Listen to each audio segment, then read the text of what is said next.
السلام علیکم دوستو، کیسے ہیں آپ سب؟ میں حسبینہ فیاض ایک بار پھر آپ کے ساتھ میں شروع کر رہی ہوں نساء by Umaima Shafiq Qureshi episode number 7۔ اور شروع کرنے سے پہلے ہمیشہ کی طرح کہوں گی کہ اگر آپ میرے چینل پر نئے ہیں اب تک چینل کو سبسکرائب نہیں کیا تو پلیز چینل کو سبسکرائب کر لیں، بیل آئیکن کو ضرور دبا دیں، کمنٹ کر کے ضرور بتائیں کہ آپ کو یہ ناول کیسا لگ رہا ہے، ساتھ ہی اپنے کانٹیکٹ میں شیئر ضرور کریں کیونکہ یہ رائٹر کا حق ہوتا ہے۔ تو چلیں ہم جلدی سے اس ناول کو آگے سٹارٹ کرتے ہیں۔ ریسٹورنٹ میں ملنے کے بعد وہ اسے قریبی ہوٹل لے گیا تھا۔ وہاں اس نے ایک کمرہ بک کیا تھا۔ احنف مجھے ڈر لگ رہا ہے، واقعی بہت ڈری ہوئی تھی۔ اس کی بات مان کر وہ یہاں آ تو گئی تھی مگر دل بہت زیادہ بے چین تھا۔ کیوں ڈر رہی ہو میری جان، میں ہوں نا تمہارے ساتھ۔ وہ مسکرا کر چلتا اس تک آیا تھا۔ ہم کچھ غلط تو نہیں کر رہے؟ اس کا وجہ لرزنے لگا تھا۔ بالکل بھی نہیں، اگر ایک دوسرے کو سمجھیں گے نہیں تو پھر شادی کیسے کریں گے؟ احنف، یہ سب شادی کے بعد بھی تو… افضا، کیا تمہیں مجھ پر بھروسہ نہیں ہے؟ میں بس کچھ وقت تمہارے ساتھ گزارنا چاہتا ہوں، تمہیں بہت قریب سے محسوس کرنا چاہتا ہوں، پھر ہم شادی بھی کر لیں گے۔ اسے شانوں سے تھامتے ہوئے اس کے قریب ہوا تھا۔ انتقام کی آگ انسان کو اتنا اندھا کر دیتی ہے کہ وہ صحیح اور غلط میں فرق کرنا ہی بھول جاتا ہے، اور جب ہوش آتا ہے تو سب برباد ہو چکا ہوتا ہے۔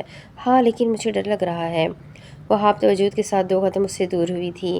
کیا تم مجھ سے محبت نہیں کرتی؟ 2 قدم کے فاصلے کو طے کرتے ہوئے ایک بار پھر اس کے قریب ہوا تھا۔ کرتی ہوں مگر اگر کچھ نہیں۔ اسے شانوں سے تھامتے ہوئے بستر پر بٹھا چکا تھا۔ ہم کچھ غلط نہیں کر رہے، یہ سب یہاں بہت عام ہے۔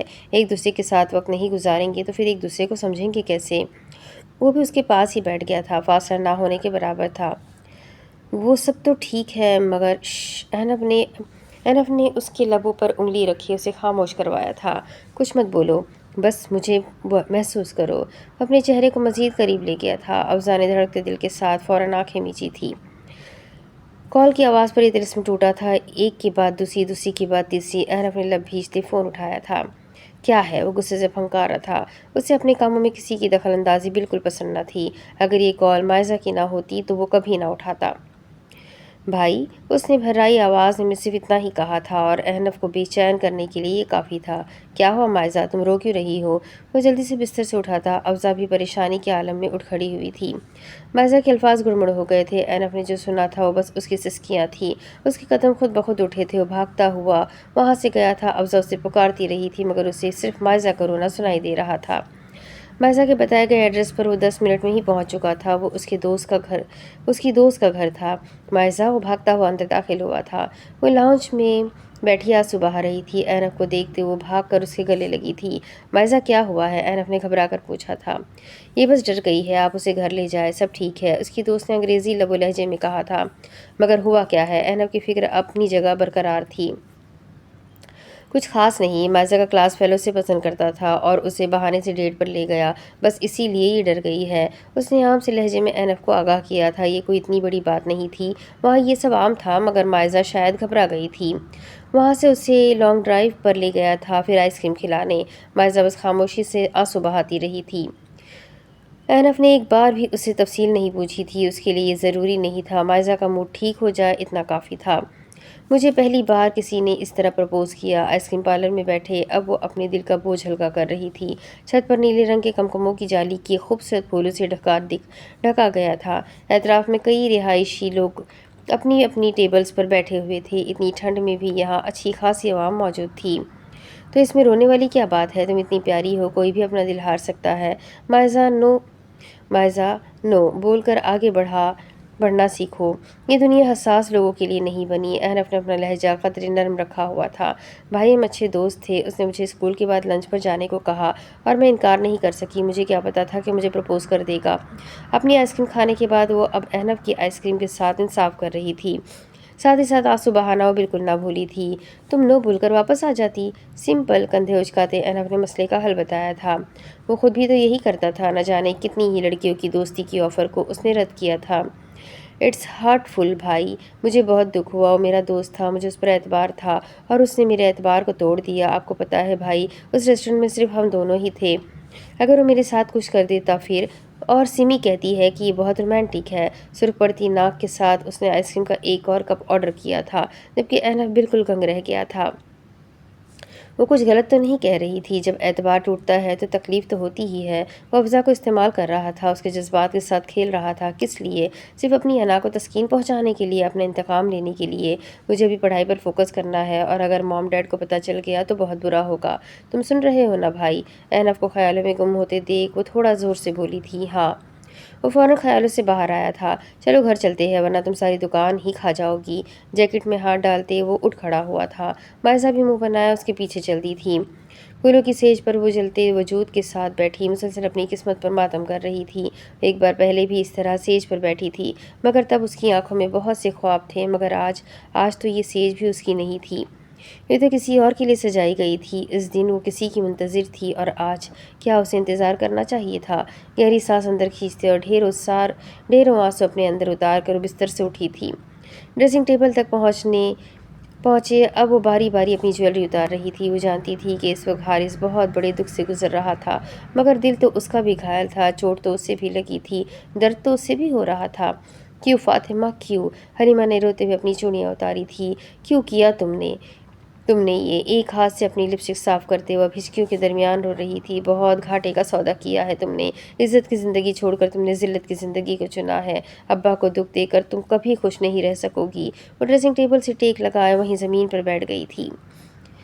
حارث لاکھ اچھے انسان سہی، مگر وہ میرے لیے نہیں بنے۔ وہ مجھے کبھی نہیں اپنائیں گے، مجھ سے نفرت کریں گے۔ تمہارے جرم کی سزا اب مجھے ملے گی۔ گھٹنوں سے سر ٹکائے وہ اب ہچکیاں لے رہی تھی۔ وہ جب سے انادل کو لے کر گھر آیا تھا تب سے اس کا موڈ سخت آف تھا۔ آخر تم نے جائیداد میں حصے کی بات کیوں نہیں کی؟ اس کی آنکھوں میں غصہ صاف چھلک رہا تھا۔ وہ بس انادل کا لحاظ کر رہا تھا، ورنہ یقیناً بہت سخت پیش آتا۔ بتا تو رہی ہوں کہ چچا جان گھر نہیں تھے، کسی کام سے شہر سے باہر گئے ہوئے ہیں، 1-2 دن تک آئیں گے۔ وہ جھوٹ بولنے میں ماہر تھی، آنکھوں میں آنکھیں ڈال کر جھوٹ بولنا اس کے لیے بالکل بھی مشکل نہ تھا۔ ٹھیک ہے، 1-2 دن بعد پھر بات کر لینا۔ غصے کو پیتے اس نے نرم لہجے میں بات کرنے کی کوشش کی تھی۔ اس کی ضرورت نہیں ہے، میرے پاس اس کا حل ہے، وہ کہتے ساتھ اپنی جگہ سے اٹھ کر چینجنگ روم تک گئی تھی۔ اندر لاکر کھولے اس نے اپنے جیولری سیٹ نکالے تھے۔ یہ لو۔ تمام باکس کو بستر پر رکھے وہ شایان کی جانب گھومی تھی۔ یہ میری جیولری ہے، یہ 2 سیٹ میری امی کے ہیں، یہ والا چچا جان نے دیا تھا، اور یہ 3 تمہاری طرف سے ملے تھے۔ باقی بھی کچھ جیولری لاکر میں پڑی ہے، تم یہ سب بیچ دو۔ وہ ہکا بکا کھڑا اسے دیکھتا رہا تھا۔ وہ اس کی بات کو کس طرز میں لے گئی تھی؟ تم ہوش میں ہو؟ اس کے کان سے دھوئیں نکلنے لگے تھے۔ میرے پاس بس یہی ہے، انادل نے عام سے لہجے میں کہا تھا۔ اپنی جیولری اپنے پاس رکھو، مجھے نہیں چاہیے۔ افسوس سے سر جھٹکتے ہوئے کمرے سے باہر چلا گیا تھا۔ اس وقت یہی بہتر تھا، ورنہ وہ غصے میں کچھ ایسا کر جاتا جس پر اگلے دن اس سے پچھتانا پڑتا۔ ڈھلتی رات میں جہاں ہر طرف سناٹا چھانے لگا تھا، وہاں وہ اپنے کمرے میں اضطراب کی حالت میں ادھر سے ادھر چکر لگا رہی تھی۔ سینے میں مانو آگ سی لگی ہوئی تھی۔ شایان کا رویہ اس کی سمجھ سے باہر تھا۔ تم سوئی نہیں ابھی تک؟ اس کی آواز پر وہ بے اختیار پلٹی تھی۔ کہاں تھے تم؟ میں کتنا پریشان ہو گئی تھی۔ شایان، اگر کوئی مسئلہ ہے تو پلیز مجھے سچ سچ بتاؤ۔ لہجے میں بے تحاشا فکر مندی تھی۔ وہ چند لمحے سپاٹ انداز میں اسے دیکھتا رہا تھا، پھر قدم قدم چلتا اس کے پاس آیا تھا۔ شایان نے اس کی گردن کے گرد اپنی باہیں ڈالی تھی۔ آئی لو یو، اس کے کان کے قریب سرگوشی کرتے وہ ایک ہی جست میں اسے اپنی طرف کھینچتے بچا کچا فاصلہ بھی طے کر چکا تھا۔ اس کی قربت اور انادل کا دل زور زور سے دھڑکنے لگا تھا۔ وہ اسے نظر نہیں ملا پا رہی تھی۔ شایان، مجھے کچھ نہیں چاہیے، نہ تمہارا حصہ نہ ہی جیولری، مجھے بس میری بلبل چاہیے۔ میں بس تھوڑا سا پریشان تھا، مگر اب سب ٹھیک ہے۔ اس کا ماتھا چومتے ہوئے مسکرا کر آہستگی سے اس سے دور ہوا تھا۔ اپنے دوستوں کے ساتھ باہر جا رہا ہوں، واپس آتے آتے دیر ہو جائے گی، تم سو جاؤ۔ انادل کے کندھوں سے جیسے بوجھ ہٹا تھا، اس کے اعصاب ایک دم ہی ڈھیلے پڑے تھے۔ اب آنکھوں میں اضطراب کی جگہ غصہ چھلکنے لگا تھا۔ دوستوں کے ساتھ باہر جانے کے لیے اجازت چاہیے، اسی لیے اتنا میٹھا بول رہے ہو نا؟ وہ واپس سے اپنی پرانی ٹون میں آئی تھی۔ وہ سر کھجاتے مسکرا دیا تھا۔ کیا مجھے واقعی اجازت کی ضرورت ہے؟ لب دبایا اس نے شرارت سے پوچھا تھا۔ نہیں، تم جاؤ۔ وہ خفگی سے منہ موڑے بستر پر جا بیٹھی تھی۔ وہ سر جھٹکتے اس کے پاس آ بیٹھا تھا۔ وہ سدھر ہی نہیں سکتی تھی۔ بیگم صاحبہ پلیز اجازت دے دینا۔ شایان نے اس کے گرد ہاتھ پھیلائے التجا کی تھی۔ ٹھیک ہے چلے جاؤ، مگر واپسی پر ہم تفصیلاً بات کریں گے۔ کس بارے میں؟ ابھی تم چلے جاؤ، پھر تسلی سے بات کریں گے۔ وہ اس سے ہر چیز کلیئر کرنا چاہتی تھی۔ آخر کیا چیز تھی جو اسے پریشان کر رہی تھی؟ آخر کیوں اسے انادل کا حصہ چاہیے تھا؟ آخر اس کے دماغ میں کیا چل رہا تھا؟ ایسے 1000 سوالات اس کے ذہن میں گردش کر رہے تھے، اور ان تمام سوالات کا جواب صرف شایان ہی دے سکتا تھا۔ ٹھیک ہے، وہ جانتا تھا کہ وہ کیا پوچھنا چاہتی تھی، مگر جواب تو اس کے پاس تھا ہی نہیں۔ سگر سے اسلام آباد کا سفر بہت مشکل سے کٹا تھا۔ اپنے ماں باپ کا خیال کافی اذیت ناک تھا۔ نہ جانے اس کے پیچھے کیا کیا ہو رہا ہوگا، اس کی بہنیں اور ماں کس حال میں ہوں گی، مگر جو بھی تھا کم از کم وہ اس نالائق اور بددستور شخص سے شادی کر کے اپنی زندگی برباد نہیں کر سکتی تھی۔ اسلام آباد کی فضا خنک زدہ تھی، مگر اسے آج کھل کر سانس آ رہا تھا۔ وہ اس گھٹن زدہ ماحول سے آزاد ہو گئی تھی۔ منصور اسے اپنے ساتھ ایک ہوٹل میں لے گیا تھا۔ کچھ ہی دیر میں ان کا نکاح تھا۔ وہ آنکھوں میں ہزاروں خواب سجائے کمرے میں گواہوں اور مولانا صاحب کے انتظار کے آنے کی منتظر تھی، مگر دروازہ کھلتے ہی اس کی آنکھوں میں تشویش ابھری تھی۔ منصور اکیلا تھا۔ باقی لوگ کہاں ہیں؟ فاطمہ نے فکر مندی سے پوچھا تھا۔ رات کافی ہو گئی ہے، اس لیے ابھی نکاح خواہ کا ملنا ممکن نہیں ہے۔ صبح کر لیں گے نکاح، عام سے انداز میں کہتے ہوئے چل کر اس تک آیا تھا۔ نگاہیں فاطمہ کے چہرے پر نہیں بلکہ اس کے وجود پر تھی۔ تم نے تو کہا تھا کہ تم سارا انتظام پہلے ہی کر چکے ہو۔ فاطمہ نے گھبرا کر ایک قدم پیچھے اٹھایا تھا۔ اوفو، کیا فرق پڑتا ہے، صبح ہو جائے گا نا نکاح، تم کیوں ان حسین لمحات کو ضائع کر رہی ہو؟ اس کی کمر میں ہاتھ ڈالتے اس نے فاطمہ کو اپنے شکنجے میں لیا تھا۔ بری طرح پھڑپڑائی تھی۔ تم کیا کر رہے ہو؟ تم تو ایسے بات کر رہی ہو جیسے کوئی چھوٹی بچی ہو۔ چلو شاباش، بستر پر چلو اور اس رات کو مزید رنگین بنا دو۔ اسے زبردستی بستر کی جانب لے جا رہا تھا۔ فاطمہ کی آنکھوں میں بے یقینی ہی بے یقینی تھی۔ اس نے دنیا نہیں دیکھی تھی، ہاں البتہ دوسروں کو ملنے والی نعمتوں پر شکوہ کیا تھا کہ اس کے پاس یہ سب کیوں نہیں ہے۔ تم پاگل ہو گئے ہو، میں بغیر نکاح کے ایسا کچھ نہیں کرنے والی۔ اس نے منصور کو پیچھے ڈھکیلنے کی بھرپور کوشش کی تھی۔ نکاح، اور وہ بھی تم جیسی سے؟ وہ استہزائیہ ہنسا تھا۔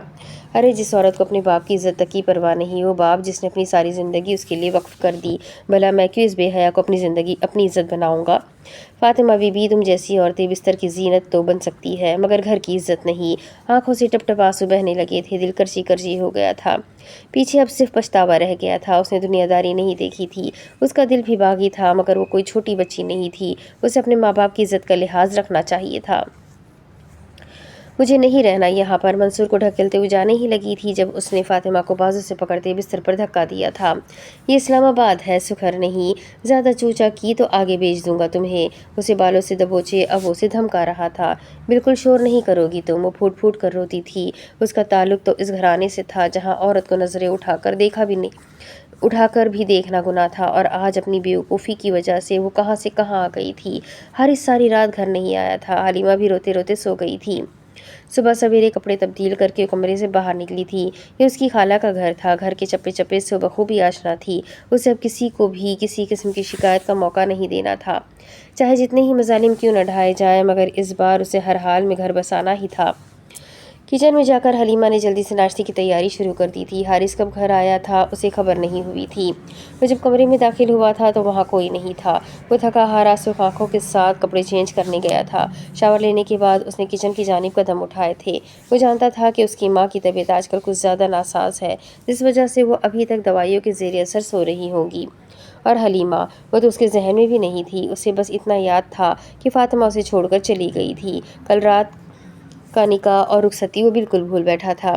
اپنی ماں کے لیے ناشتہ بنانے وہ کچن میں داخل ہوا تھا اور سامنے فیروزی رنگ کے سادہ سے سوٹ میں ملبوس لڑکی کو دیکھ وہ ٹھٹک سا گیا تھا۔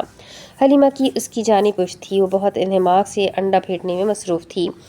گھنے سیاہ بال چوٹی میں بندھے کمر تک آ رہے تھے۔ اس نے دوپٹہ اتار کر ڈائننگ میز کے گرد رکھی ایک کرسی پر رکھا ہوا تھا۔ حارث بس اسے دیکھتا ہی رہ گیا۔ اس کے اور اس کی ماں کے علاوہ تو اور کوئی بھی اس گھر میں نہیں رہتا تھا، تو پھر یہ لڑکی کون تھی؟ کسی چیز کو اٹھانے کے تحت وہ پلٹی تھی اور سامنے قدآور مرد کو دیکھ کر اس کے ہاتھ میں موجود باؤل زمین بوس ہو گیا تھا۔ بہت نفاست سے پھینٹا گیا انڈا اب فرش پر پھیلتا ہی جا رہا تھا۔ وہ سانس روکے کچھ دیر کھڑی اسے دیکھتی رہی تھی۔ آخر کون تھا وہ جو اس وقت دھڑلے سے کچن میں موجود تھا؟ چور! بے اختیار اس کی زبان پھسلی تھی۔ وہ جو ٹرانس کی کیفیت میں اسے دیکھ رہا تھا ایک دم ہی ہوش میں واپس آیا تھا۔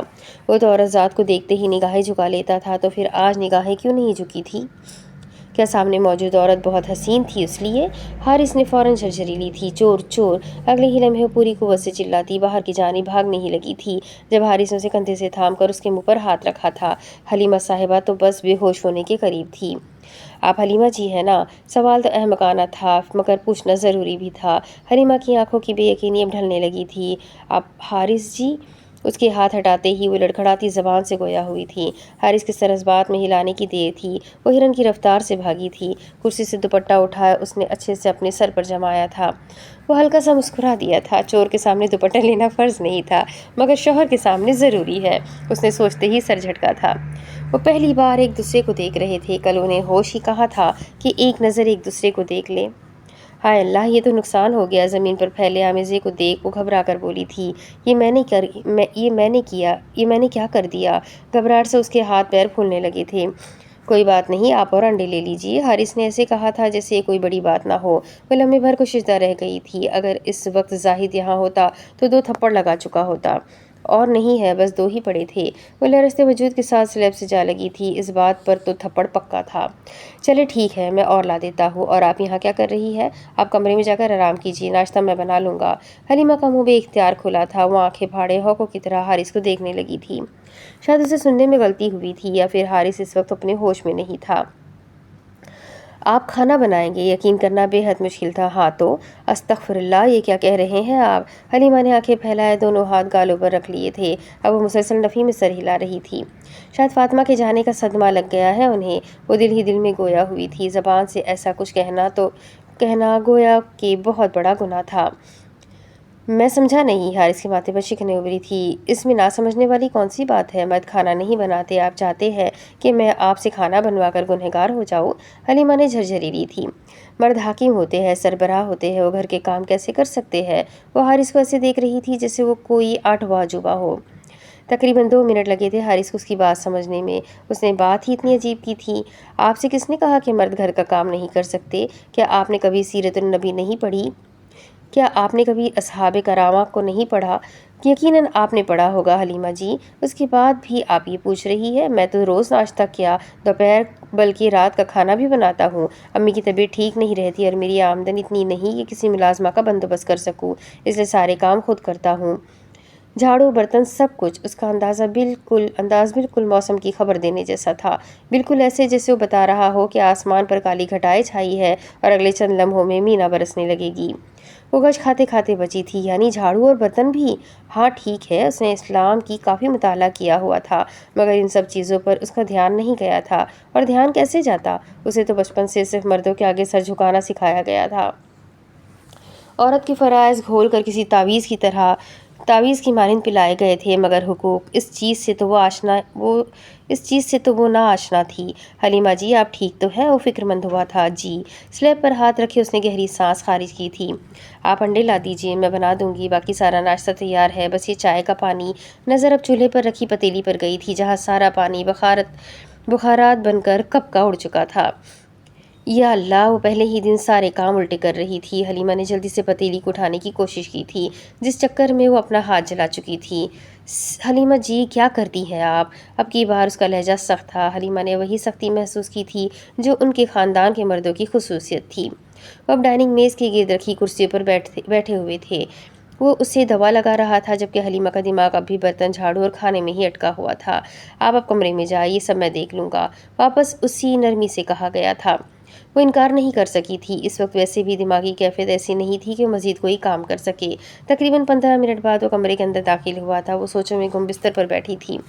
حلیمہ جی آئے، ناشتہ کر لیجیے۔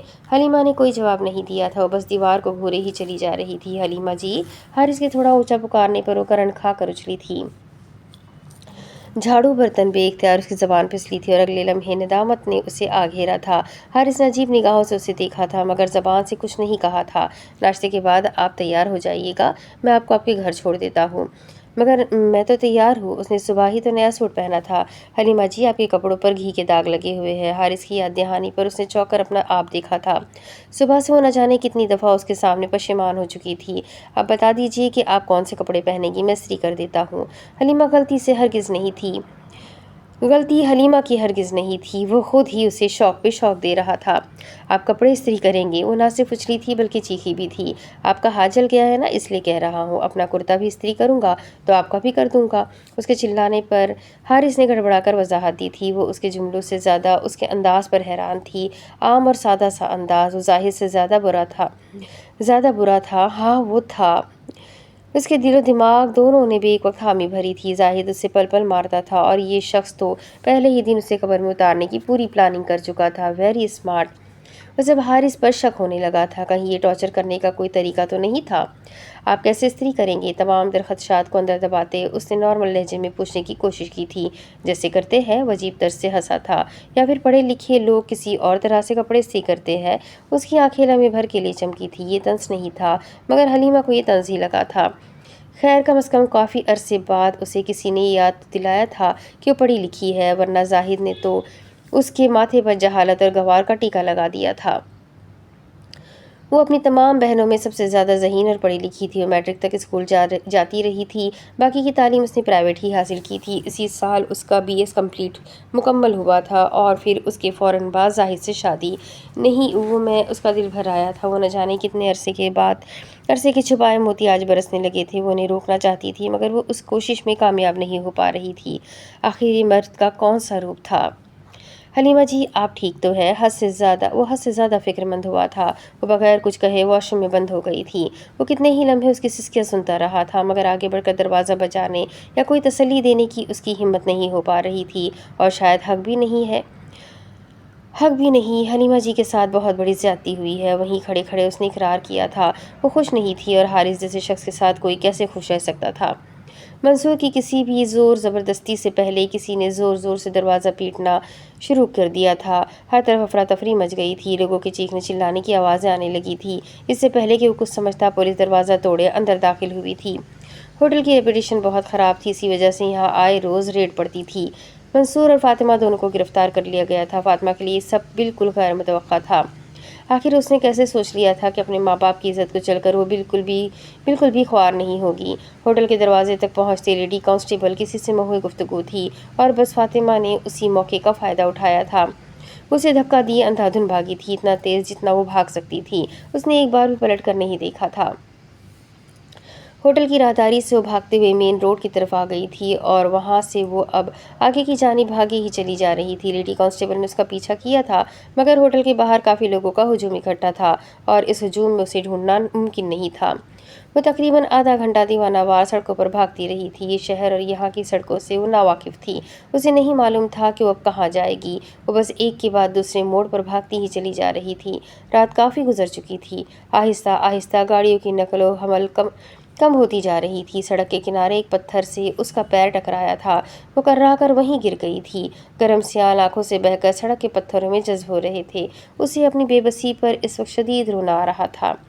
کاش میں بھاگنے کی بجائے زبان سے انکار کر دیتی۔ ابا مجھ سے بہت پیار کرتے ہیں۔ وہ کچھ دن ناراض رہتے، پھر مجھے معاف کر دیتے۔ ٹھوکر کھائے بغیر بھی کوئی سنبھلتا ہے کیا؟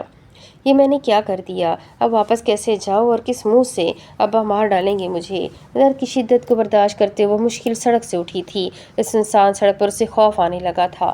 درختوں کی سائیں اور چمگاڈروں کی آوازیں اس کے اعصاب پر حاوی ہونے لگی تھیں۔ وہ ایک بار پھر وہاں سے بھاگی تھی، سختی سے آنکھیں نیچے، بہت تیز، جیسے آنکھیں کھلتے ہی وہ اپنے بستر پر ہوگی اور یہ سب صرف ایک خواب ہوگا، مگر ایسا ممکن نہیں ہوا۔ آنکھیں کھلتے وہ بستر پر تو ہرگز نہیں تھی، بس سڑک کے وسط میں گری ہوئی تھی، اور سامنے گاڑی کی بتیوں نے اسے ایک بار پھر اپنی آنکھیں موچھنے پر مجبور کر دیا تھا۔ اس طرح برق رفتاری سے بھاگنے کی وجہ سے وہ سامنے سے آتی ہوئی گاڑی سے ٹکراتے بچی تھی، مگر سڑک پر گرنے کی وجہ سے اسے اس بار شدید چوٹ آئی تھی۔ آپ ٹھیک تو ہے؟ گاڑی میں سے نکلنے والے شخص نے فکر مندی سے پوچھا تھا۔ وہ جینس کے اوپر ہلکے جامنی رنگ کی شرٹ پہنے ہوئے تھا، اوپر سے اس نے کالے رنگ کا لانگ مگر اوپن کوٹ زیب تن کیا ہوا تھا، شاید سردی کی وجہ سے۔